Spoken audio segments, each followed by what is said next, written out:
Estamos iniciando mais uma reunião virtual do Lar de Teresa. As nossas saudações a todos os nossos seguidores. Nossas primeiras palavras são dirigidas a esses que semanalmente nos acompanham. A razão desta reunião virtual. Nosso agradecimento por sua conexão. É bom estarmos aqui. Nesse instante, daremos sequência à programação das nossas reuniões públicas virtuais. Informamos que nossos estudos são baseados nos 2 livros, o Evangelho segundo o Espiritismo e o Livro dos Espíritos, os quais estudamos alternadamente. Nesta oportunidade, estudaremos o Livro dos Espíritos com as reflexões do nosso estimado Cláudio Pereira Pinto, é o presidente do Lar de Teresa. As saudações iniciais. Cláudio, suas saudações iniciais. Todos. Obrigado, João Aparecido. Então, nós saudamos a todos os nossos companheiros internautas que nos acompanham neste encontro que mais uma vez realizamos. Uma satisfação para nós estarmos aqui reunidos e na expectativa de oferecermos alguns momentos que sejam enriquecedores para o nosso estudo e para as reflexões que a doutrina espírita nos oferece. Muita paz a todos. Então, vamos começar com a nossa leitura da página inicial e depois faremos a nossa prece.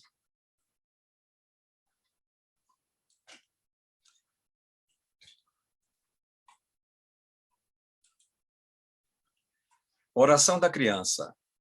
Amigo, ajuda-me agora para que eu te auxilie depois.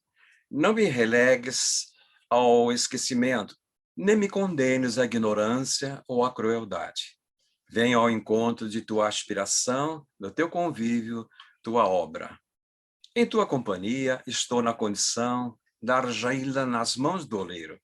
Hoje sou sementeira, fragilidade, promessa. Amanhã, porém, serei tua própria realização. Corrige-me com amor, quando a sombra do erro envolve meu caminho, para que a confiança não me abandone. Protege-me contra o mal. Ensina-me a descobrir o bem onde estiver. Não me afaste de Deus. E ajude-me a conservar o amor e o respeito que devo às pessoas, aos animais e às coisas que me cercam. Não me negues tua boa vontade, teu carinho e tua paciência. Tenho tanta necessidade do teu coração quanto a plantinha tenra precisa de água para prosperar e viver. Dá-me tua bondade e dar-te-ei cooperação. De ti depende que eu seja pior ou melhor amanhã. Emmanuel, no livro Antologia da Criança, Espíritos Diversos, Francisco Cândido Xavier, o médio, a editora Ideal. Então, façamos a nossa prece e prossigamos a nossa reunião. Nesse instante, Senhor, que estamos iniciando a nossa reunião virtual, unimos nosso pensamento nessa singela súplica, fazendo a nossa conexão através do pensamento, que possamos, nessa ressonância, sentimos a tua presença amiga nos abençoando, renovando as nossas energias, para que tenhamos as forças necessárias de continuar mais essa etapa evolutiva.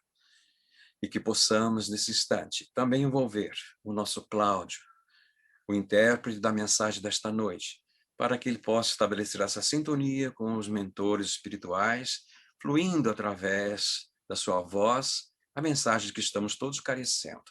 Assim sendo, Senhor, com tua permissão, damos como iniciado o nosso encontro desta noite, dando graças a Deus. Cláudio, a palavra é sua. Graças a Deus. Então, pedimos mais uma vez a bênção de Deus, o apoio dos nossos amigos espirituais para que possamos conduzir bem esta tarefa de reflexão em torno de mais um tema que o Livro dos Espíritos nos traz. Nós vamos deter a nossa atenção hoje às questões de número 353 a 360, que em seu conjunto complementa o estudo já feito há 15 dias, e que trata da união da alma e do corpo. Nós, primeiramente, queremos lembrar alguns aspectos importantes que são sempre oportunos a gente mencionar quando nós estamos fazendo uma tarefa de estudo e de reflexão. A doutrina espírita, quando nós temos a oportunidade, né, de estudar algum assunto, né, sob a ótica dessa doutrina, nós percebemos que a abordagem, via de regra, ela apresenta mais de um aspecto. Então, um determinado tema pode ser abordado ou enquadrado no âmbito da ciência, mas com implicações de natureza filosófica e moral também. Então, a doutrina, ela apresenta esses conteúdos de natureza filosófica, científica e moral. Quando nós abordamos as questões morais, via de regra, nós fazemos uma associação com a religião ou as religiões. Mas precisamos entender que a compreensão mais plena de todos os assuntos requer essa abordagem que é mais ampla e não apenas restrita a este ou aquele campo do nosso conhecimento. Outra questão muito importante diz respeito ao caráter educativo que os estudos doutrinários nos oferecem. Os conhecimentos novos que nós vamos adquirindo e adicionando à nossa consciência, eles são importantes para elucidar o nosso entendimento acerca das leis de modo geral. E vamos lembrar que nós estamos vivendo num mundo, uma organização física que tem as suas próprias leis. Mas, em verdade, nós estamos submersos numa organização ou numa realidade que transcende a essa realidade física, que é o mundo da organização física onde nós estamos. E essas leis espirituais, elas se sobrepõem ou se superpõem às leis que nós mais objetivamente conhecemos através dos nossos sentidos físicos. E também, lógico, essas leis da natureza, elas também se superpõem às leis humanas, aquelas que os homens, nas suas organizações sociais, estabelecem de comum entendimento, as legislações que vão sendo estabelecidas ao longo do tempo para regular os costumes e os hábitos, para impor limites, penalidades àqueles que infringem os hábitos e os costumes que são, então, em determinado momento da história de cada sociedade, aquele conjunto de princípios que estabelecem um senso comum. Nós ainda precisamos destas leis, mas, acima de todas elas, as leis humanas, como todas as leis do mundo físico, param as leis que nós chamamos as leis espirituais, do mundo espiritual, que têm, obviamente, prevalência sobre tudo. Nós podemos ignorar essas leis, não conhecê-las, mas nem por isso estaremos isentos de sofrer as consequências, né? Sobretudo quando nós infringimos esses preceitos. Mas, seja como for, a doutrina espírita, o ensinamento dos espíritos superiores, terão sempre um caráter educativo, entendendo que nós somos espíritos em trânsito, ainda estamos na nossa infância espiritual, ainda carecemos de muito conhecimento, e precisamos conhecer essas leis, precisamos entender o que somos e qual é o sentido da nossa existência, para, assim, construirmos uma vida mais consciente, mais feliz, obviamente, onde nós tenhamos um sentido mais abrangente, mais profundo, né, dos propósitos, das razões porque nós existimos. Então, vamos abordar mais objetivamente o tema que nós temos neste encontro. Se trata de um assunto que tem, naturalmente, uma questão de caráter científico, mas com uma repercussão moral muito forte. E é isso que nós vamos procurar destacar nos apontamentos que nós vamos fazer a partir de agora. Vamos lembrar que nós temos um pequeno intervalo de tempo, né, para fazer a nossa apresentação, de modo que o que nós vamos dizer deve servir mais como uma motivação, um estímulo para que nós, a partir do Livro dos Espíritos e das obras que lhe são subsidiárias, nós possamos aprofundar de nossa parte, né, todo o estudo que nós podemos fazer em torno deste, como de todos os demais temas. Então, a partir de todas as questões e respectivas respostas que foram colocadas, né, no Livro dos Espíritos, a partir da questão 344 até a de número 360, nós concluímos alguns aspectos relacionados a como que acontece a ligação da alma com o corpo. Então, o primeiro ponto que nós, mais uma vez, destacamos, a ligação do espírito com o corpo inicia na concepção. Isto é, no momento em que a célula masculina, que nós chamamos de gameta, se une ao óvulo, que é a célula feminina. E esta ligação, ela se completa no nascimento. Durante a gestação, a partir da concepção, o organismo vai se constituindo, vai tomando forma. Então, nas 9 semanas iniciais, tem-se aquilo que se denomina embrião. A partir daí, já está constituído o feto, que já apresenta as formas de uma criatura humana, quais sejam os braços, as pernas, os olhos e outros elementos da nossa constituição fisiológica.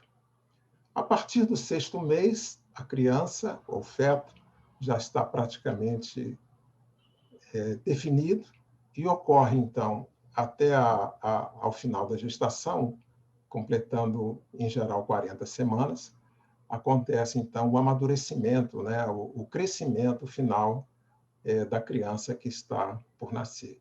Então, natural, espontaneamente, a mãe entra no chamado trabalho de parto. O próprio organismo trata de providenciar a saída da criança já formada, já constituída do útero materno. Hoje, nós sabemos que a medicina oferece recursos para que possa acontecer o parto através de uma cirurgia, chamada de cesariana, quando, em condições naturais, a posição da criança não está favorecendo a saída natural, né, pelo chamado parto natural. Então, a medicina oferece hoje, felizmente, recursos para que a vida possa ser bem-sucedida, ou o nascimento ser bem-sucedido. Isso são bênçãos, digamos assim, né, que vêm através do conhecimento e de todo o desenvolvimento que a medicina nos oferece através desses procedimentos. E mais ainda, nós sabemos de intervenções que podem acontecer durante a vida intrauterina para favorecer o desenvolvimento da vida. Muitas vezes um feto está ameaçado, com a sua vida ameaçada, e é possível fazer uma intervenção com a criança ainda em formação. Até esses recursos já existem. Fora todo o acompanhamento que se faz através de imagens, de exames, para dar à mãe e à criança que está em formação as condições mais favoráveis para tornar o nascimento bem-sucedido. Então, nós podemos dizer que durante a gestação nós temos um ser reencarnante. A reencarnação está em processo de consolidação. Depois que nasce, nós podemos dizer que já temos um ser reencarnado.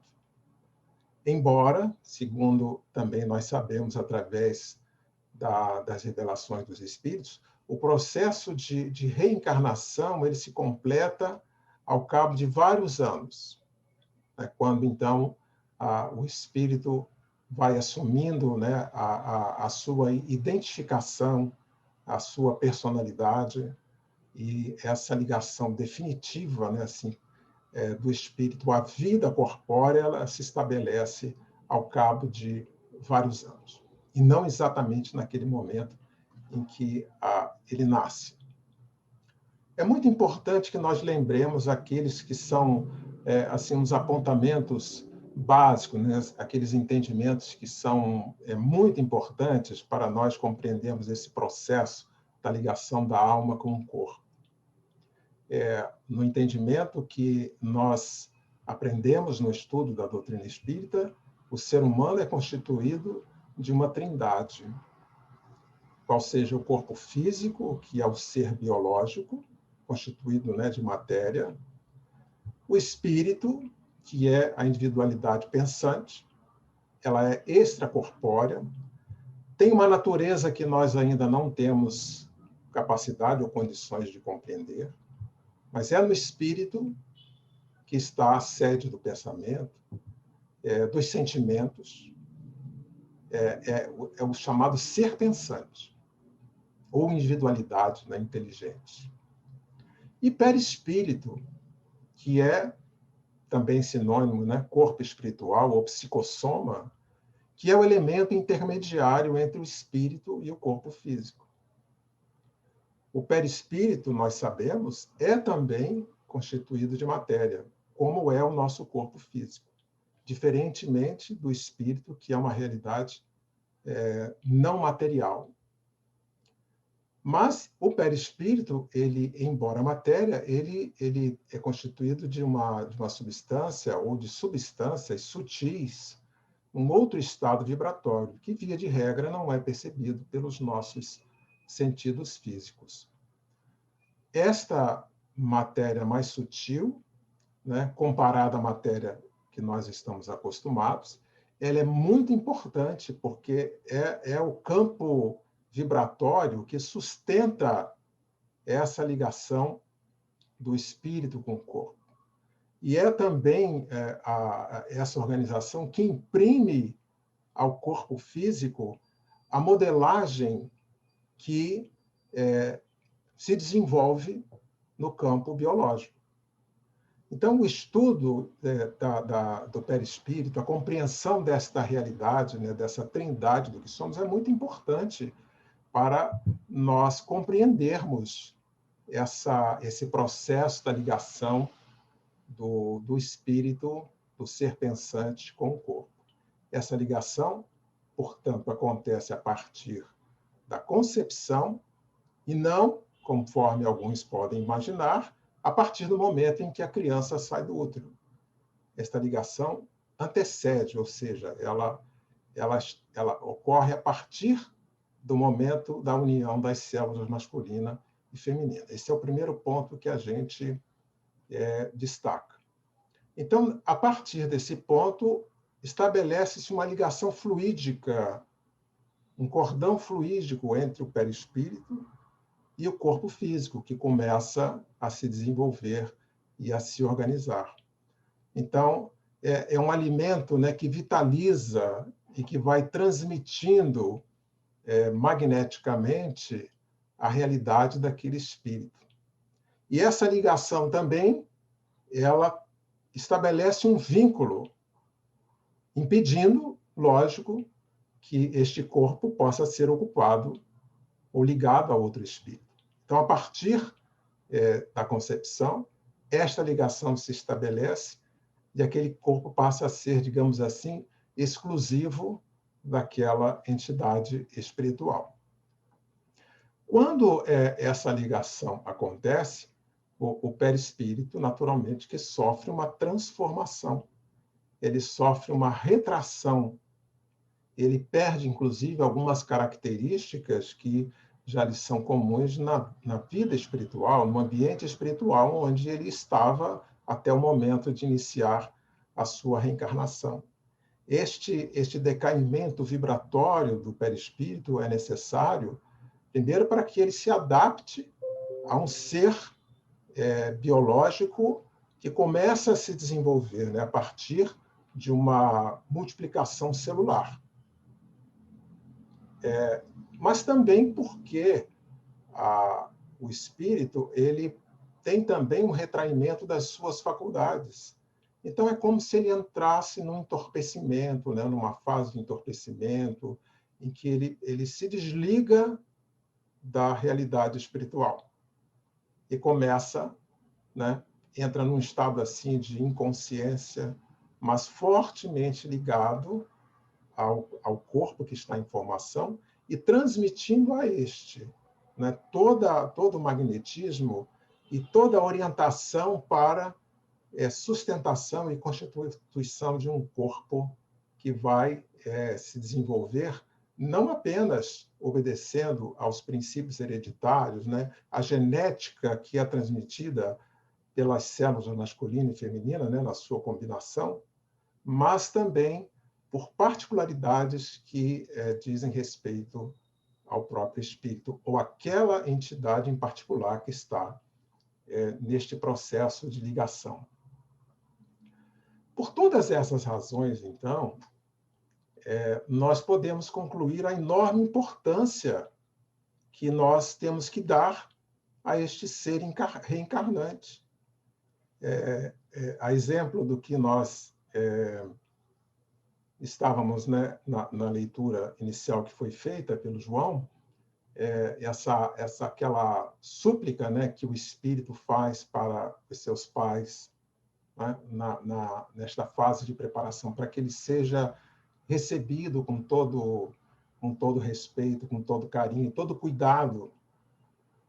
Então, aquela criança, aquele ser, mesmo que seja um embrião, ele tem que ser considerado já como um ser humano, que está em formação. A este corpo, de forma de organização física ainda incipiente, já tem um espírito a ele associado. Então, sob o ponto de vista da organização biológica, o ser humano tem a sua vida iniciada na concepção. Mas, sob o ponto de vista espiritual, essa vida nova é apenas mais uma existência dentre as muitas que o espírito tem na sua longa caminhada evolutiva. Então, é mais um capítulo existencial, uma retomada de experiências no mundo das formas físicas e biológicas, que é este ambiente onde nós estamos aqui na Terra. O espírito é o mesmo, mas ele vai, em diferentes etapas, né, na sua trajetória evolutiva, ele vai se colocando com diferentes roupagens físicas, em diferentes ambientes, em diferentes épocas. Tudo isso para que ele continuamente tenha oportunidades de desenvolver a sua consciência, as suas faculdades, adquirir dons que ainda não tem, reparar também falhas do passado, porque todas essas existências são como capítulos de um mesmo livro. Então, uma dada existência física, ela está conectada a existências passadas. E o nosso passado estará sempre presente, mesmo que de forma inconsciente. Aliás, é no perispírito, conforme nos afirmam os espíritos, onde está registrada a nossa memória integral. E essa memória atravessa todas essas existências. Então, aqui, no momento em que nós estamos encarnados, via de regra, nós não temos a lembrança de vidas passadas, mas elas estão presentes. São registros assim que estão num determinado compartimento, né, que para ter acesso nós precisamos ser colocados num estado alterado de consciência, sermos hipnotizados, ou então, né, no mundo espiritual, com assistência dos nossos benfeitores, nós podemos resgatar as lembranças, sobretudo a do nosso passado mais remoto e mais longínquo. Mas tudo fica registrado nessa nossa memória integral e que está registrada, está arquivada no nosso corpo espiritual. Então, isso também é mais um ponto a ressaltar a importância dessa nossa realidade. Então, é com esta realidade que os pais estão lidando. Não é apenas um ser biológico. Não é apenas um ser cuja existência espiritual começou naquele momento em que a criança, né, vindo ao mundo e começa a chorar. Na verdade, ali está se abrindo mais um capítulo, mais uma existência de um espírito que já teve experiências anteriores e que certamente terá outras, né? Então, é o início de uma retomada. Este é um aspecto um aspecto de natureza moral, né, que se desdobra a partir desse estudo que nós estamos fazendo. Nós também precisamos destacar que existem insucessos, existem situações em que o nascimento da criança não acontece. Então, a vida intrauterina ela pode ser interrompida. Existem situações, né, que levam ao chamado aborto natural ou aborto espontâneo. São problemas de saúde, né, da organização feminina, são diversos processos, né, ligados à qualidade da vida que está em desenvolvimento e que pode comprometer, né, o sucesso dessa vida ao cabo das 40 semanas ou aproximadamente 9 meses. Então, existem várias, hoje a medicina conhece e aborda, né, as diversas possíveis causas, né, da interrupção natural ou espontânea que a vida intrauterina pode sofrer. Existem também, segundo os espíritos nos afirmam, existem os chamados natimortos. Natimorto é um feto, né, que não se desenvolveu e, em determinado momento, a sua vida ela é interrompida. Os espíritos afirmam que existem natimortos para os quais não tenha acontecido uma ligação fluídica de um determinado espírito. É o que está dito na questão 356, que nós vamos ler e ver a resposta para compreender o que foi dito pelos espíritos. Entre os natimortos, alguns haverá que não tenham sido destinados à encarnação de espíritos. Alguns há, efetivamente, a cujos corpos nunca nenhum espírito esteve destinado. Nada tinha que se efetuar para eles. Tais crianças, então, só vêm por seus pais. Pode chegar a termo de nascimento um ser dessa natureza? Algumas vezes, mas não vive. Segue-se daí que toda criança que vive após o nascimento tem forçosamente encarnado um espírito? Que seria ela se assim não acontecesse? Não seria um ser humano. Então, essa resposta dos espíritos abre, obviamente, as possibilidades, né, do que pode acontecer. Mas, quando um espírito ligado a um corpo que, por alguma razão, tem a sua vida interrompida, quando isso acontece, logicamente que o espírito vai ter que buscar uma outra oportunidade. Com a própria família, né?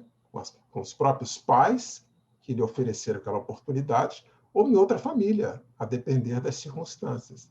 Mas, forçosamente, os espíritos precisam de novas oportunidades para retornar à vida material aqui na Terra, pelas razões que nós já colocamos. Agora, existem situações em que esta interrupção ela é provocada, ela é desejada, ou melhor, a vida que está em gestação não é desejada. Nós não queremos fazer qualquer juízo, qualquer crítica à decisão que os pais ou a mãe, isoladamente, pode tomar para não desejar o desenvolvimento de uma vida e para provocar um aborto.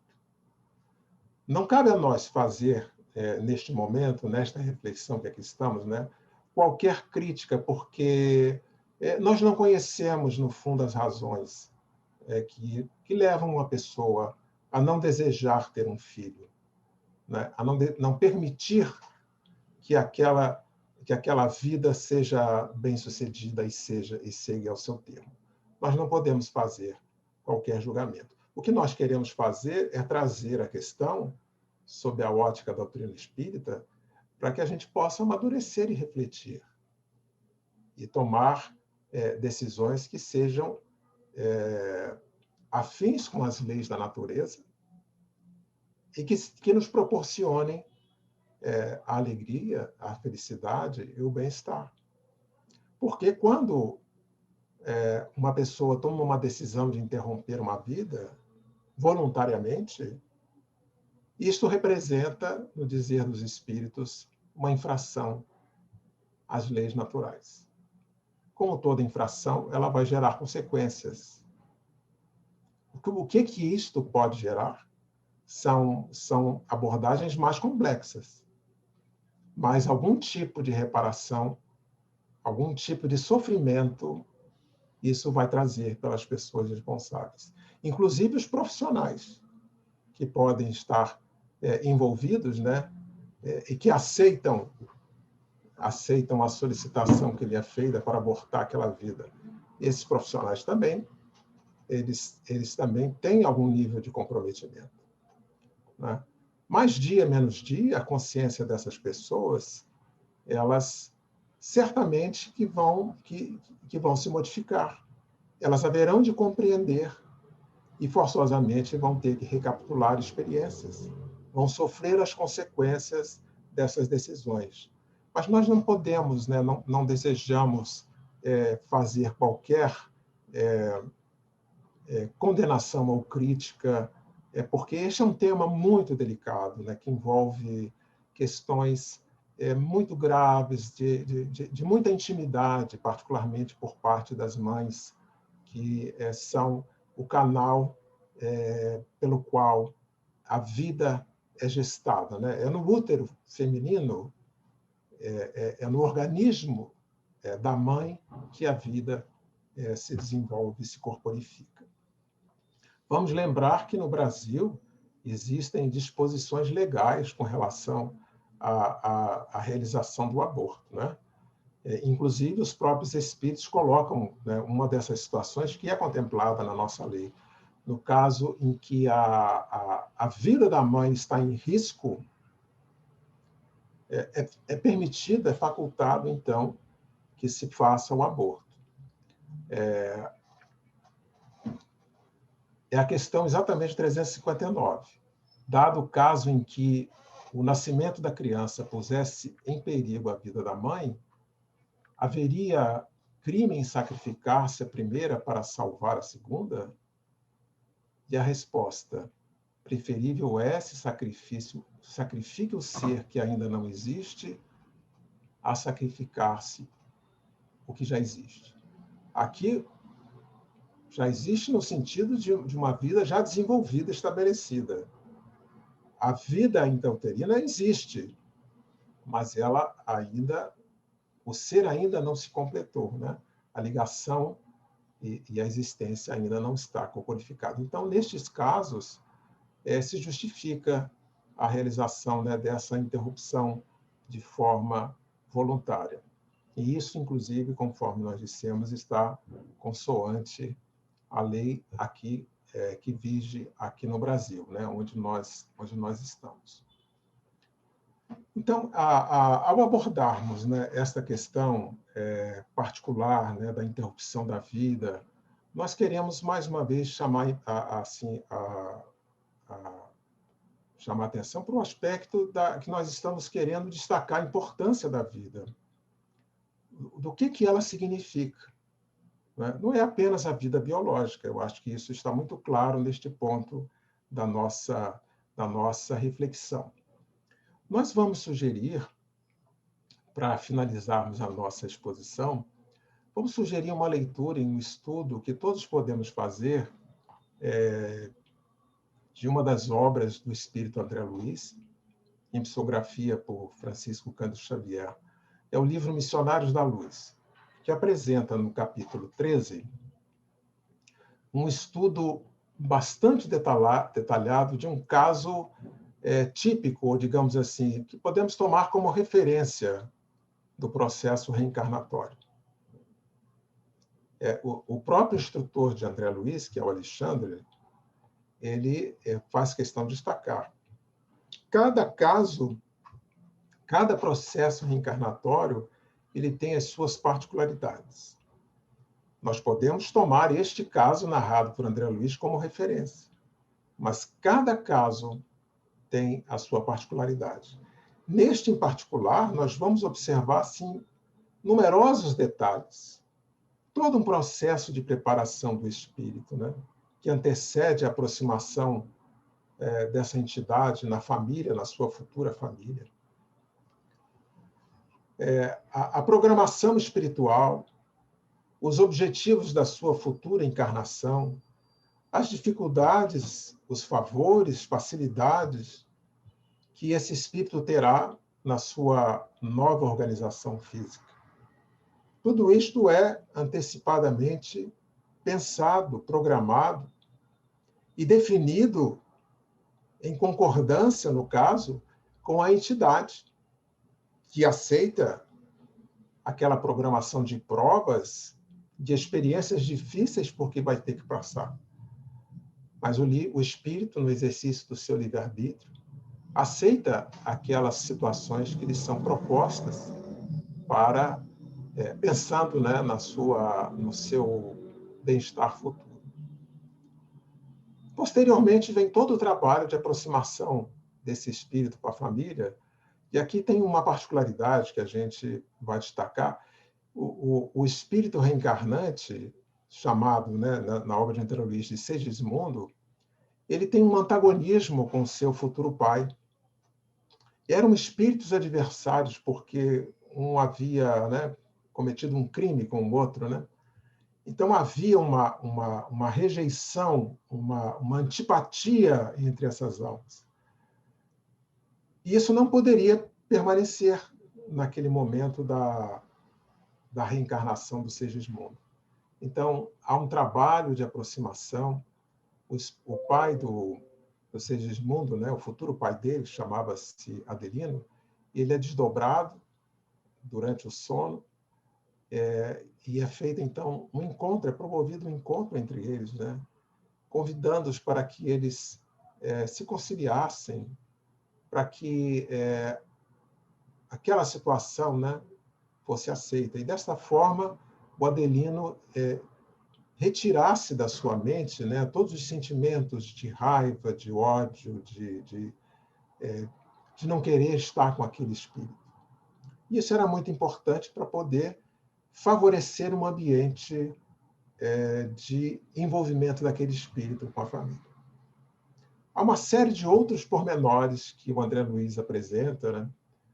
Até mesmo, vejamos só, a ação magnética de um dos espíritos, né, que fazem parte ali daquela equipe que assiste o processo reencarnatório de Segismundo, a ação magnética sobre as células masculinas para favorecer uma dada ligação, de modo que o futuro corpo tivesse na sua constituição genética, fisiológica, as características mais importantes e marcantes para aquele espírito reencarnante.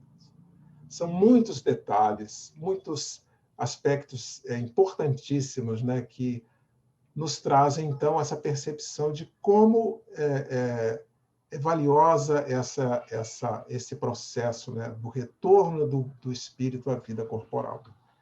E a enorme responsabilidade que os pais têm perante esta vida. Então, na medida em que os pais têm essa consciência, isso facilita muito e favorece ao espírito reencarnante a constituição de um ambiente onde ele possa efetivamente reencarnar com segurança, não só tendo sucesso durante todo este processo, né, da vida intrauterina, mas depois que nasce a criança, ela seja querida, seja aceita, seja compreendida, seja educada, e tenha uma existência compartilhada para que esse espírito possa, através das lições do amor, da educação, possa crescer e se desenvolver de uma maneira bastante favorável. Então, estas são as nossas considerações. Por limitações, né, do nosso tempo, nós temos que finalizar a nossa exposição, esperando que nós tenhamos, então, destacado os aspectos mais relevantes que este tema que é abordado no Livro dos Espíritos. Desejamos muita paz a todos e que os espíritos amigos nos favoreçam neste momento, nos envolvendo um ambiente que nos traga muita serenidade, né, muito equilíbrio, favorecendo a nossa saúde, o nosso bem-estar espiritual. Graças a Deus.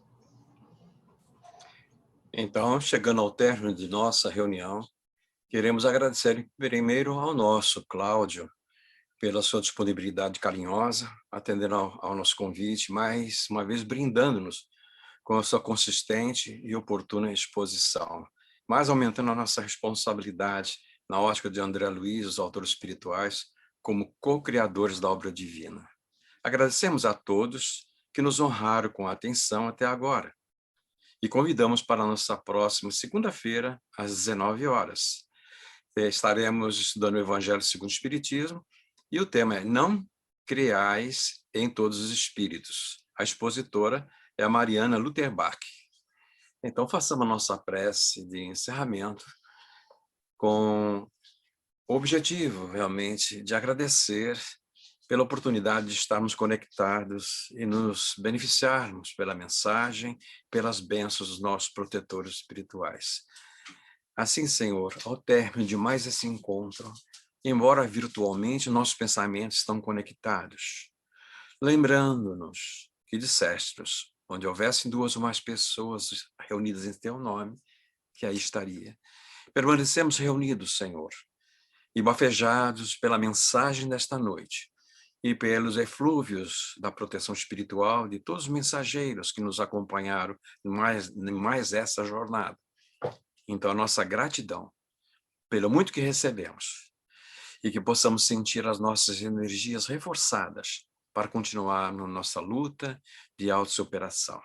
Com a tua permissão, Senhor, com a permissão dos teus mensageiros que dirigem os destinos da nossa casa e, acima de tudo, de Deus, nosso Pai, que possamos dar como encerrado o nosso encontro desta noite, dando graças a Deus. Renovamos o convite para todos os internautas estar conosco na próxima segunda-feira. Muita paz em todos os corações.